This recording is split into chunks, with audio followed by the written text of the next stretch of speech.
Hello legends and super legends. Welcome to Veloharmony.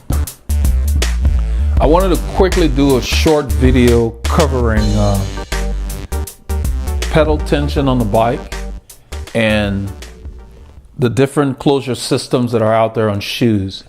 And I decided to use this opportunity to talk about the attachment of your feet to the bicycle. I want to talk about the best tension to use on your pedals and the different closure systems and the impact on the comfort of your feet. Since we're talking about the feet and the bike, I figure I'll talk about the shoe, the different systems, the bore closures, and the other systems that are out there. And so I'm just going to talk about what my experience has been. I want to start with the pedals on your bike. For me, I keep my tension very loose. Those of you who saw the video, the one where I'm wearing the copy jersey where we passed that cyclist, where I was explaining how to properly pass an experienced cyclist. If you remember, when we passed him, the light went red and we had to stop. And I don't know if you guys remember that. Even as I slowed down, I did not unclip right away. I did almost like a track stand, which the camera didn't pick up. And then I rolled forward and just casually got my foot out. And if you don't remember, maybe the next time you look at the video, try to look for that spot in the film. To be able to unclip like I did, it was like a non-event. You can't have 16 Newton meters, like the Look pedals. They already have a preset tension, which I've always felt was kind of tight. The pedal does not need to be very tight. 2 years ago in the World Championship in Richmond, Virginia, the first World Championship that Peter Sagan won. If you notice, in the final breakaway, when he went up that hill and he came down, his foot came out of the pedal and then he went back in. And I think a race this year, his foot came out, he clipped back in. Your foot will come out if you twist to the side in clipless pedals like that. Okay. There are different reasons that can cause somebody to do that. As you saw at the light, when I twisted to the side, my foot came out. I just put it down on the road. When the tension is not that tight, you don't have to think about it. It's just natural. So people worry about when I'm sprinting, if the pedal tension is not tight, is my foot going to come out? Well, if your form is good, your foot shouldn't come out, because sprinting does not require that you move your feet sideways. You're pedaling like this. You're not pedaling like that. So it's the movement to the side that causes your foot to come out. Now, there are different reasons. If you're trying to react to something or whatever, or you're trying to put down a lot of power, there are different things that can cause you to twist your foot.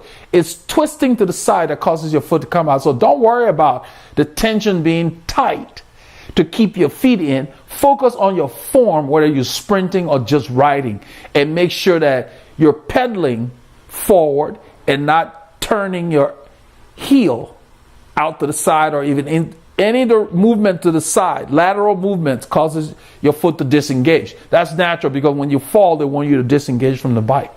So you don't need a tension very high. So what I did on I have the Shimano Dura Ace, I think it's the 9,000 pedal. I backed out the tension. They have a little screw, a little Allen nut that you use. It's like a 2.5.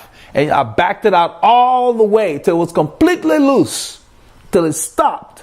And then I went 3 clicks, because it clicks each time you do it. I went 3 clicks, and that's it. It's just fine. So you need to keep it as loose as you wish, because that does not guarantee that your foot will stay in there when you increase the tension. Some riders are just used to having a lot of tension on there, but it still is not necessary. So I don't keep my tension on my pedals very high at all. I keep it loose, because when Shimano ships them, they're pretty tight.